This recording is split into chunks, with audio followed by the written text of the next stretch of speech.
Break के बाद एक बार फिर आप सभी दर्शकों का बहुत स्वागत है। दमदार 10 आप देख रहे हैं। बात अब कांग्रेस के मुस्लिम वोट की पॉलिटिक्स की करेंगे। कांग्रेस ने एक बार फिर गाजा चैप्टर खोल दिया है। सोनिया गांधी ने एक अखबार में आर्टिकल लिखा जिसमें गाजा, इजराइल और भारत की विदेश नीति का जिक्र है। सोनिया गांधी ने केंद्र सरकार को टारगेट किया है। सोनिया गांधी ने आर्टिकल में लिखा है कि भारत अगर संतुलित विदेश नीति बनाकर चलता तो पश्चिम एशिया में हमारी भूमिका ज्यादा प्रभावशाली होती। मोदी सरकार के गलत नीतियों के चलते पश्चिम एशिया में पाकिस्तान की भूमिका बढ़ गई है। भारत के दशकों तक फिलिस्तीन, ईरान से मजबूत संबंध रहे हैं, लेकिन मौजूदा सरकार की नीतियों से पूरी स्थिति बदल गई है। सोनिया गांधी ने यह भी लिखा कि मोदी सरकार का इजराइल की तरफ झुकाव है। इसके चलते भारत की साख को दुनिया में नुकसान हो रहा है। सोनिया गांधी ने गाजा में इजराइल के हमलों की निंदा भी की, गंभीर चिंता जताई और कहा कि गाजा में आम नागरिक और बच्चे मारे जा रहे हैं, जिसके चलते दुनिया भर में चिंता बढ़ी है। अभी गाजा चैप्टर जो ओपन किया गया है, अजीत जी, इसके पीछे कारण क्या है? देखिए, एक तो वो लगातार ये दूसरा उनका लेख है इस मसले पर उन्होंने लिखा, ईरान को लेकर के भी उन्होंने लिखा। ये लगातार एक पॉलिसी कंसिस्टेंसी है कांग्रेस पार्टी की, जो एक पॉलिसी लाइन वो लोग लेते हैं। इसमें कुछ चीज़ें बहुत अच्छी हैं, कुछ चीज़ें ज़रूरी हैं जो उठाई जानी चाहिए थी। जैसे आपने जो कहा ना कि बच्चे मारे जा रहे हैं, अब आप देखिए पहली बार इस पूरे युद्ध के दौरान पहली बार ट्रंप इतने डिफेंसिव हुए हैं कि उन्होंने कहा है कि वो जो 175 बच्चे मारे गए वो हमारी मिसाइल नहीं थी। अब देखिए ये सफाई देने की बात जरूरत क्यों पड़ी आपको 2.5 महीने के बाद? इसलिए क्योंकि दुनिया में ग्लोबल ओपिनियन आपके खिलाफ बन रहा है। तब ट्रंप ने कहा कि चारों तरफ से मिसाइलें चल रही थी, पता नहीं किसकी मिसाइल गिरी जिसमें बच्चे मरे। मतलब अपनी जिम्मेदारी से आप हट रहे हैं। बच्चों का मारा जाना एक युद्ध अपराध है, एकदम बहुत ही खराब है, जिसकी आलोचना हर तरफ होनी चाहिए। तो कुछ चीजें इसमें सही है, जैसे इजराइल के खिलाफ पब्लिक ओपिनियन बन रहा है। यूरोपीय यूनियन के कई देशों ने इजराइल के रक्षा मंत्री, इजराइल के कई विदेश मंत्री, कई लोगों को अपने बैन किया है। सर, मुझे इसमें यूपी ओपिनियन क्यों दिखाई दे रहा है? हम अभी उस पर आ रहे हैं। कुछ चीजें हम पहले वो बात कर रहे हैं जो सही है। तो ये जरूरी चीजें थी। भारत को उस हिसाब से विदेश नीति, हम अगर हम मल्टी अलाइनमेंट, हम नॉन अलाइनमेंट नहीं क्या, मल्टी अलाइनमेंट पर भी है, तो हम भारत पहले से 2 स्टेट थ्योरी को मानता है, फिलिस्तीन को मानता है। और अगर इस तरह से ह्यूमन हमले हो रहे हैं तो उनकी आलोचना होनी चाहिए। यहां तक उनकी बात ठीक है। लेकिन ये जो एंगल है इसमें दूसरा, अच्छा एक और बात बताएं, इसमें संतुलन बनाने की जो कोशिश की है सोनिया गांधी ने इस लेख में, उन्होंने इस लेख में एक पैराग्राफ ये लिखा है और इतने विशेषण का इस्तेमाल किया है उन्होंने हमास के हमले की आलोचना करने के लिए। चूंकि ये सारी चीजें तो शुरू हुई थी हमास के हमले से। हमास 7 अक्टूबर को हमास ने हमला किया और उसके बाद फिर रिस्पॉन्ड किया इजराइल ने। तो उसके लिए जो उन्होंने विशेषण लिखे हैं, घैस्टली, डिस्कार्डली, कुछ इस तरह के कई विशेषण जो हम कभी ध्यान नहीं आ रहा है, पढ़ते समय हमको याद था, उन्होंने आलोचना की है उसकी। और उसके बाद फिर अपने लाइन पर आई है। फिर एस मुरलीधरन को भी उन्होंने कोट किया है, जो अभी संयुक्त राष्ट्र संघ की उस कमेटी को लीड कर रहे हैं, भारत के ही रिटायर्ड जज हैं, जो जिन्होंने एक रिपोर्ट दी है इजराइल की आलोचना की है उन्होंने। ये सब बातें ठीक है यहाँ तक, लेकिन इसकी टाइमिंग जो अब आप कह रही हैं वो असली सवाल टाइमिंग का है। और भारतीय कांग्रेस को ये इस समय, हर कांग्रेस पार्टी को, तमाम क्षेत्रीय पार्टियों को ये दिखाना है कि वो मुसलमानों के बारे में सोच रही है और बोल रही है। सोचने से ज्यादा बोलते हुए दिखना जरूरी इसलिए हो गया है क्योंकि मुसलमान अब विकल्प की तलाश कर रहा है। कांग्रेस और राजद और समाजवादी पार्टी और तृणमूल कांग्रेस, इन सबसे इतर वो अपने लीडरशिप की तलाश कर रहा है, अपने नेतृत्व की तलाश कर रहा है। आपने, हम लोगों ने चर्चा की है बंगाल में जिस तरह से मुस्लिम विधायक जीते हैं, जिस तरह से असम में जीते हैं। तो अब एक खतरा इन तमाम पार्टियों के सामने ये पैदा हो गया है कि अगर आप खुल के नहीं बोलते हैं मुस्लिम कॉज के लिए तो मुसलमान आपको छोड़ देगा। वो ये जोखिम लेने को तैयार है कि हम अपना लीडरशिप खोजेंगे। इसलिए भी सोनिया गांधी के लेख को इस पर्सपेक्टिव में देखना चाहिए। तब तो उनके अलायंस पार्टनर समाजवादी पार्टी को दिक्कत हो सकती है। देखिए, ये जो पीडीए है उसमें सबसे पहली जो लड़ाई है, क्योंकि आप सेकुलर अलायंस की बात करते हैं ना तथाकथित, तो उसमें तो अल्पसंख्यक, और अल्पसंख्यक का मतलब इस देश में मुस्लिम होता है चुनावी दृष्टिकोण से। तो वैसी स्थिति में वो सबसे बड़ी बात है। और गाजा को लेके ये पहली बार नहीं कि एक बार प्रियंका गांधी भी आ गई थी, वो गाजा का फिलिस्तीन वाला वो बैग लेके। वैसी स्थिति में इसमें सबसे बड़ी बात क्या है? देखिए, आप पूरे मुस्लिम समाज को एक एकीकरण में बांध देती हैं कि एक है कि सारे के सारे मुस्लिम जो है फिलिस्तीन के साथ है, इजराइल के अगेंस्ट में। बात है कि भारत के आप सामरिक हितों की बात करें तो यूएई अभी सबसे ज्यादा इजराइल के नजदीक में है। सऊदी अरेबिया अंदर ही अंदर इजराइल के साथ कोऑपरेट कर रहा है।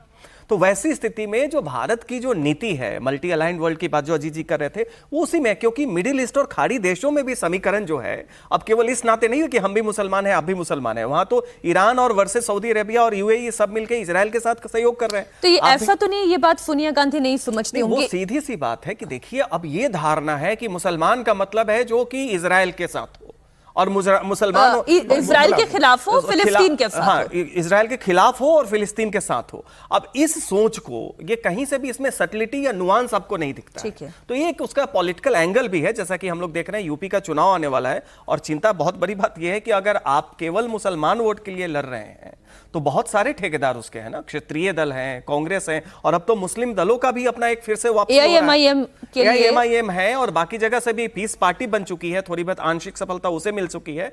8-9 के करीब UPA 1 के टाइम में राष्ट्रीय उलेमा काउंसिल पूर्वांचल में बनी थी। तो इस तरह से बहुत एक्सपेरिमेंट्स हो गए। अगर वैसा दौर आ गया तो PDA के बहुत सारे कंटेंडर हैं, तो बाकी तो कुछ बचेगा नहीं। हालांकि अखिलेश यादव ने AIMIM के लिए कहा था कि यहां पर उत्तर प्रदेश में सारे दरवाजों पर ताला लगा हुआ है, जिसका जवाब देते हुए ओवैसी ने भी कहा था कि अपने रिप्रेजेंटेशन के लिए, अपने प्रतिनिधित्व के लिए वो कहीं तक भी जाने के लिए तैयार हैं।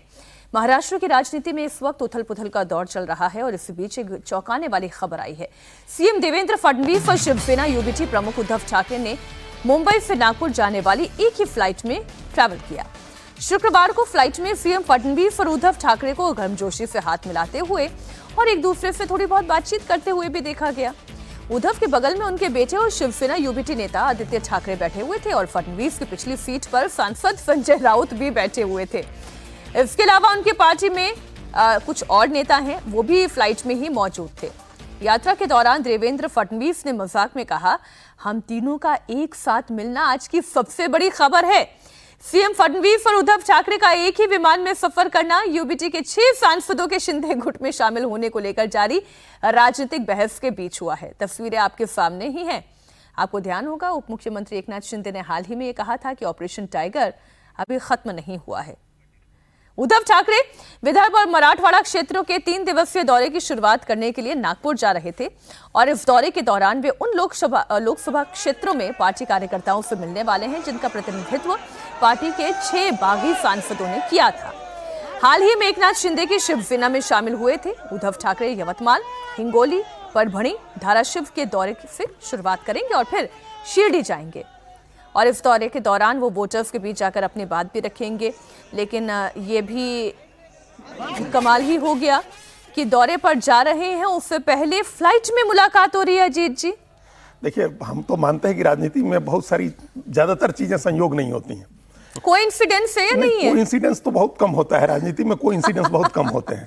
और हम लोग कई बार पहले भी कह चुके हैं, अमेरिका के एक राष्ट्रपति ने कहा था कि अगर आपको लगे कि, और राजनीति में सारी चीजें प्लान्ड होती हैं, अगर लगे कि ये अनप्लान्ड है तो ये मानिए कि उसको इसी तरह से प्लान किया गया है। तो ये स्थिति, हम तो अभी उद्धव ठाकरे के एकमात्र संकट मोचन देवेंद्र फडणवीस हो सकते हैं, होंगे या नहीं होंगे हम नहीं जानते हैं, लेकिन वही एकमात्र हो सकते हैं। और पहले भी ये माना जाता था कि उनके दोनों के अच्छे संबंध हैं, और देवेंद्र फडणवीस और एकनाथ शिंदे के बीच में एक तरह की दूरी है। ये एक स्टैब्लिश फैक्ट है पॉलिटिक्स का। तो एकनाथ शिंदे तोड़ करके अपनी स्थिति मजबूत कर रहे हैं। अब उनके सांसदों की संख्या 13 हो गई, और बिना कुछ किए, देखिए नीतीश कुमार की पार्टी एक पायदान नीचे चली गई, 12 थे सांसद उनके, तो वो NDA की दूसरी बड़ी पार्टी थे। अब 13 हो गई शिंदे की, तो वो अचानक ऊपर आ गए, नीतीश कुमार नीचे चले गए, एक पार्टी आ गई, 20 सांसद वाली पार्टी हो गई, जो नेशनल सिटीजन्स पार्टी। तो ये जो चेंजेज हो रहे हैं, अभी ये खबर है कि ऑपरेशन टाइगर 2 में 14 MLA टूट रहे हैं, और उसमें तो इतनी हैरान करने वाली खबर है कि कांग्रेस के इतने बड़े नेता विजय वडेट्टीवार के टूटने की खबर है। तो कांग्रेस के बड़े नेता विजय वडेट्टीवार वो टूटने की खबर है। तो ये जो ऑपरेशन टाइगर 2 है, इससे और खलबली है उद्धव ठाकरे के यहाँ। तो ये हो सकता है कि उन दोनों के बीच एक, उद्धव ठाकरे के लिए इस वक्त देवेंद्र फडणवीस संकट मोचन हो सकते हैं, और ये जो एकनाथ शिंदे हैं वो तो सबसे बड़े गद्दार हैं पार्टी के। तो उद्धव ठाकरे क्या चाहेंगे कि देवेंद्र फडणवीस उन्हें संकट से बाहर निकाले, तो फिर एकनाथ शिंदे कंफर्टेबल नहीं होंगे। ये जो कोइंसिडेंस है वो एकनाथ शिंदे को भी अच्छा नहीं लग रहा होगा। महाराष्ट्र विधानसभा का जब चुनाव हुआ, और जैसा कि अजीत जी बता रहे थे, तो सबसे बड़ी टसल थी कि मुख्यमंत्री कौन हो। भाजपा के पास इतना प्रचंड बहुमत था, 288 सीट है, उसमें भाजपा अकेले जो है 132 सीट के करीब ले आई। तो ऐसी स्थिति में नहीं तो एकनाथ शिंदे क्या चाहते थे कि स्थिति ऐसी हो कि उनके पास वीटो पावर हो। आने वाले समय में क्या है कि उस समय भी ये चर्चा चली कि धीरे से फिर से उद्धव ठाकरे के साथ बीजेपी और खासकर देवेंद्र फडणवीस चूंकि काम कर चुके हैं साथ में, वो वार्ता में है ताकि एकनाथ शिंदे को कंटेन किया जा सके। क्योंकि भविष्य में अगर कोई चुनौती देने वाला एक नेता आज दिखता है तो वो एकनाथ शिंदे। और एकनाथ शिंदे याद रखिए, हिंदुत्व शिवसेना के साथ मराठा भी हैं, वो कोई मुंबई सेंट्रिक आदमी नहीं है, उनका अपना घर जो है वो शिंदे की बात कर रहे हैं, हाँ, मराठा भी है, एकनाथ शिंदे की बात कर रहे हैं। वो शरद पवार वाले वहां से ठाणे तो उनका क्षेत्र है, लेकिन ठाणे कल्याण और जो पुस्तैनी जो घर है वो पश्चिमी महाराष्ट्र है, वो कोल्हापुर साइड में है उनका, सतारा कोल्हापुर साइड में। तो वैसी स्थिति में क्या है कि बीजेपी चूंकि एक लॉन्ग टर्म में देख रही है, तो निश्चित तौर पर देवेंद्र फडणवीस जो शरद पवार के बाद दूसरे चाणक्य हैं महाराष्ट्र के। शरद पवार पिछले 50 सालों से महाराष्ट्र की राजनीति को नचा रहे थे, अब इन्हें माना जाता है। तो उनके दिमाग में जरूर ये होगा कि आप उद्धव ठाकरे को बिल्कुल क्रश न करें, क्योंकि वो एक एसेट है। एक प्रोवर्ब है Ajit ji, old devil is better than a new one.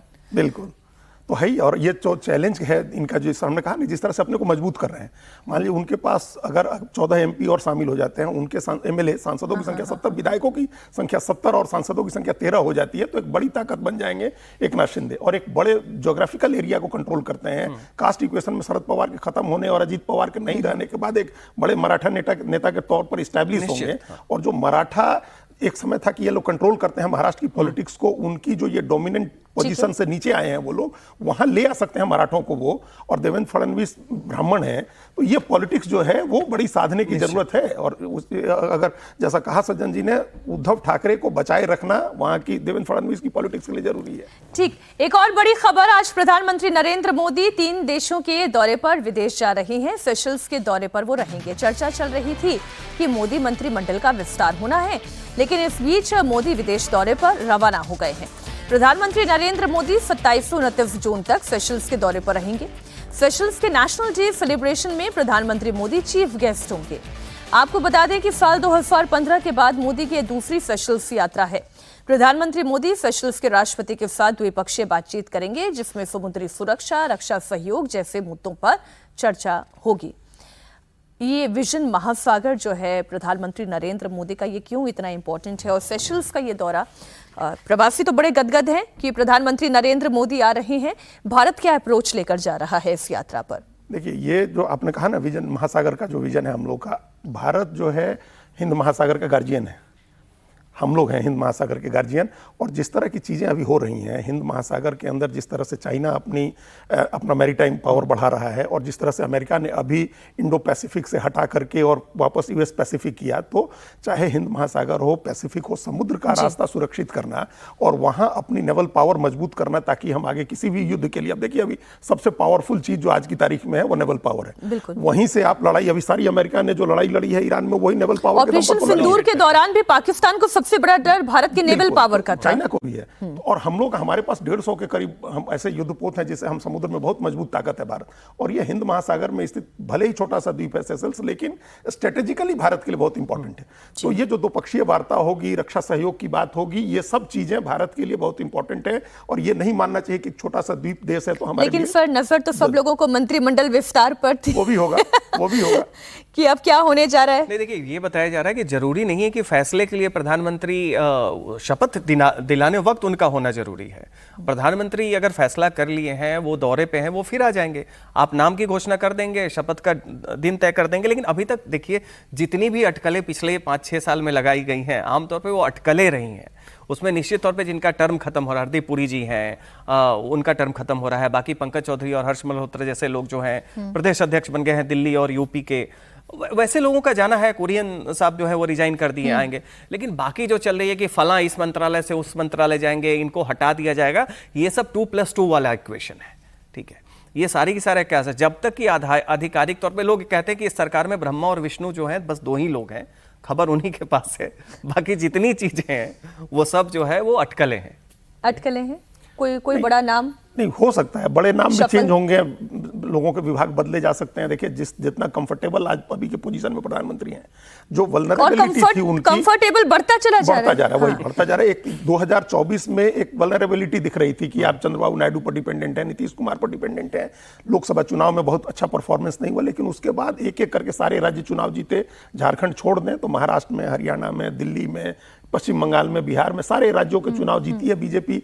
और अब एक 20 सांसदों का एक अलग से बफर क्रिएट किया गया है, जो नेशनल सिटीजन्स पार्टी के तृणमूल के लोगों को इसी पर कल एक पत्रकार से और बात हो रही थी, वरिष्ठ पत्रकार, वो ये कह रहे थे कि मैम डिलिमिटेशन हो रहा है तो लोग भी तो चाहिए। बिल्कुल चाहिए है भाई, तो और बड़े लोग, ज्यादा लोग चाहिए हैं, और डिलिमिटेशन होना है, परिसीमन के साथ सीटें बढ़नी है, महिला आरक्षण होना है, ये सब चीजें हैं। तो आज जितने कंफर्टेबल पोजीशन में प्राइम मिनिस्टर हैं उसमें बड़े प्रयोग कर सकते हैं। आप देखिए जिस तरह के प्रयोग हुए थे जिस समय रविशंकर प्रसाद से लेकर के संतोष गंगवार, प्रकाश जावड़ेकर सब गए थे, सारे मंत्रियों की छुट्टी हुई थी एक समय में, एक झटके में। वैसा भी कुछ हो सकता है, लेकिन 4-5 तो अभी 4 तो वैकेंसी ही क्रिएट हो गई है। ठीक है सर। अच्छा, बात नरेंद्र मोदी की हम कर रहे हैं, बात प्रधानमंत्री की कर रहे हैं। नरेंद्र मोदी देश के पहले इलेक्टेड प्रधानमंत्री हैं। ये बात देश के 13वें राष्ट्रपति प्रणब मुखर्जी ने कही थी। इस बात का जिक्र प्रणब मुखर्जी की बेटी शर्मिष्ठा मुखर्जी ने फिर से की। उन्होंने प्रधानमंत्री मोदी पर एक आर्टिकल लिखा। इसमें उन्होंने ब्रांड मोदी के बारे में विस्तार से लिखा। शर्मिष्ठा मुखर्जी ने 2014 लोकसभा चुनाव के बाद जब नरेंद्र मोदी पहली बार प्रधानमंत्री बने उसका जिक्र किया। उन्होंने अपने आर्टिकल में लिखा है कि बाबा तब देश के 13वें राष्ट्रपति थे, मतलब अपने पिता की बात करते हुए वो ये कह रही थी, जब 2014 में नरेंद्र मोदी ने ऐतिहासिक जीत तय की थी। जब चुनाव परिणाम आए तो मोदी बाबा से मिलने के लिए राष्ट्रपति भवन आए। बातचीत के दौरान बाबा ने उनसे चुनाव के विश्लेषण के बारे में पूछा। उन्होंने जवाब दिया कि 3 दशकों के बाद एक राजनीतिक दल ने पूर्ण बहुमत हासिल किया है। बाबा ने बताया था कि 2014 लोकसभा चुनाव का रिजल्ट ऐतिहासिक है क्योंकि उसमें प्रधानमंत्री पद के उम्मीदवार के रूप में एक बिल्कुल नया चेहरा सामने आया था। जनता ने बीजेपी को जनादेश नहीं दिया, बल्कि ये जनादेश सीधा नरेंद्र मोदी को था। शर्मिष्ठा ने ब्रांड मोदी का जिक्र करते हुए लिखा कि बंगाल चुनाव के दौरान उन्होंने अपने रिश्तेदारों और दोस्तों को फोन किया जो कट्टर कांग्रेसी हैं। उन्होंने कहा कि मोदी को वोट दिया है। तो शर्मिष्ठा ने पूछा कि मोदी थोड़े चुनाव लड़ रहे थे जो मोदी को वोट दिया, तो उनका जवाब था कि बात एक ही है, मैंने मोदी के चेहरे पर वोट दिया। अगर आप इतिहास देखें तो जब नेहरू देश के प्रधानमंत्री बने तब देश चाहता था कि सरदार पटेल प्रधानमंत्री बने, लेकिन नेहरू पर गांधी जी ने वीटो लगाया। फिर इंदिरा गांधी का दौर आया, इसलिए वो जीती कि वो नेहरू की बेटी थी। मनमोहन सिंह हो, गुजराल हो, देवेगौड़ा हो, नरसिम्हा राव हो, कोई सीधे इलेक्टेड नहीं था, यानी उन्हें संसदीय दल की बैठक में चुना गया था, उनके चेहरे पर चुनाव नहीं लड़ा गया था। और बात बिल्कुल ठीक है, इस पे हम आर्टिकल बहुत लंबा है, हम सीधा इस पे चर्चा कर लेते हैं। बात तो बिल्कुल ठीक है, सबको चुना गया विद इन द पार्टी या विद इन द अलायंस, लेकिन प्रधानमंत्री नरेंद्र मोदी को देश ने चुना, उनके चेहरे पर चुनाव लड़ा नहीं। देखिए, केवल उनको चुना ही नहीं, प्रधानमंत्री मोदी का श्रेय यह भी जाता है कि भारतीय राजनीति जो कोalition पॉलिटिक्स में चली गई थी 1989 से लेकर 2014 तक स्थिति यह थी कि कोई भी पार्टी अपने दम पे सरकार या बहुमत नहीं पा रहा था।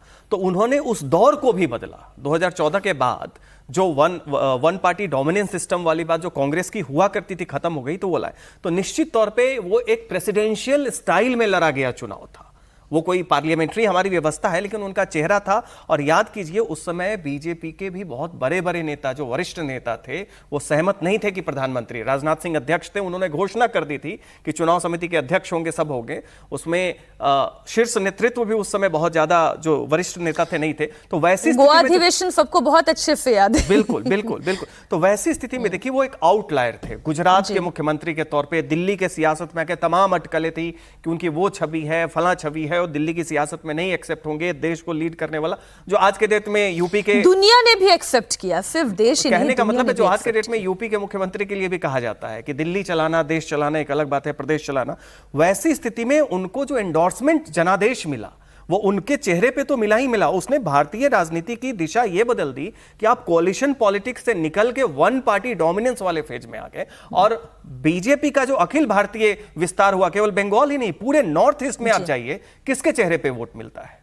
वो बिप्लब देब के चेहरे पे या मानिक साहा के चेहरे पे, उन लोगों के चेहरे पे नहीं मिलता है। वो प्रधानमंत्री मोदी का चेहरा था जो बाद में उस वहां पे 14 से हम 26 में आ गए हैं। अभी भी कहानी वही है या कुछ बदली है? नहीं, अभी तो अब तो वो कहानी और कंसोलिडेट होती जा रही है ना। उस समय तो ये भी लग रहा था, उस समय तो पहली बार चुनाव प्रधानमंत्री के दावेदार के तौर पर नरेंद्र मोदी चुनाव लड़े तो 2014 का। उसके बाद तो और पोजीशन कंसोलिडेट हुई है ना। उसके बाद भारतीय जनता पार्टी दुनिया की सबसे बड़ी पार्टी बनी है। एक एक करके राज्यों में 19 राज्यों में भारतीय जनता पार्टी की अपनी सरकार, 17, 18 या 16 कुछ राज्यों में अपने मुख्यमंत्री हैं, 6-7 राज्यों में सहयोगी पार्टियों के मुख्यमंत्री हैं, 22-23 राज्यों में एनडीए की सरकार बनी हुई है। तो कमोबेश पूरा एक तरह से है। अब मिजोरम एक था जो बाहर था, तो अभी मिजोरम के भी जो राज्यसभा सांसद जीत के आए उन्होंने कहा कि हम मुद्दों पर पर आधारित समर्थन देंगे, तो ऑलमोस्ट पूरा नॉर्थ ईस्ट जो है वो एनडीए के साथ है। तो ये जो और कंसोलिडेशन हुआ है उस पॉलिटिक्स का, जिस पॉलिटिक्स की हम लोग बात कर रहे हैं, नरेंद्र मोदी के चेहरे के इर्द गिर्द जो बीजेपी की पॉलिटिक्स का कंसोलिडेशन हुआ है, इसका फायदा हर जगह भारतीय जनता पार्टी को मिल रहा है। लेकिन अब उसी की वजह से भारतीय जनता पार्टी के अंदर से भी ये चीजें उठ रही हैं कि क्या संगठन उसी तरह से मजबूत हो रहा है, दूसरे चेहरे आ रहे हैं जो आगे कभी जरूरत पड़ने पर इसी चमत्कारिक तरीके से बीजेपी को जीत दिलाते रहेंगे। ये एक चीजें होती हैं। देखिए, ये हमेशा जब कोई बहुत चमत्कारिक नेता होता है तो उसके बाद कोई वैक्यूम क्रिएट नहीं हो, ये एक सवाल रहता है हमेशा। Who after Nehru, who after Indira, ये होता है ना। तो जब नेपथ्य में जाएंगे, कभी क्षितिज हटेंगे राजनीतिक क्षितिज से, तो उस समय क्या स्थिति रहेगी? कांग्रेस का क्या सिचुएशन आप देख रहे हैं? देखिए, कांग्रेस की स्थिति, अब हम लोग अगर इन 12 सालों की तुलना करें तो 44 सीट, 52 सीट, उससे 100 सीट यहां तक कांग्रेस पहुंची है। तो इसको मान सकता है वोट उसका उतना ही है, 12 करोड़ के आसपास। ठीक है, 12-13 करोड़ अगर वोट मिलता है और बीजेपी उससे सीधा दुगना वोट पर है। बीजेपी अभी 27 करोड़ वोट पर है। तो अगर ये अंतर रहता है तो फिर कांग्रेस कैसे इस अंतर को दूर करेगी? ठीक है, सहयोगी पार्टियां हैं जो जोड़ करके, और कोई ब्रांड चेहरा नहीं है अब उनके पास। अब चेहरा एक है तो वो चमत्कार उससे नहीं होगा, क्योंकि चमत्कार तो पहली बार में होता है। जैसे नरेंद्र मोदी आए 2014 में चमत्कार हो गया। राहुल गांधी जो है, राज्य स्तर पे चेहरा नहीं है। हाँ, और राज्यों में भी नहीं है। और लेकिन कांग्रेस के पास जो राहुल गांधी का चेहरा है, अब वो चमत्कार से नहीं जीतेंगे। वो चमत्कार वाला फेज होता जब वो पहली बार लड़े थे, दूसरी बार लड़े थे, होता तो हो जाता। जी, चमत्कार वाला चेहरा नहीं है उनका। कांग्रेस तभी जीतेगी जब जनता तय करे कि बीजेपी को हराना। जब हार्डकोर कांग्रेसी भी जाकर नरेंद्र मोदी के चेहरे पर वोट देने लगे, तब आप समझिए कि कांग्रेस पार्टी की स्थिति क्या है और प्रधानमंत्री नरेंद्र मोदी का ब्रांड क्या है। दमदार 10 में आज चर्चा में इतना ही। बहुत शुक्रिया जी आपका भी, सज्जन जी आपका भी हमारे साथ जुड़ने के लिए।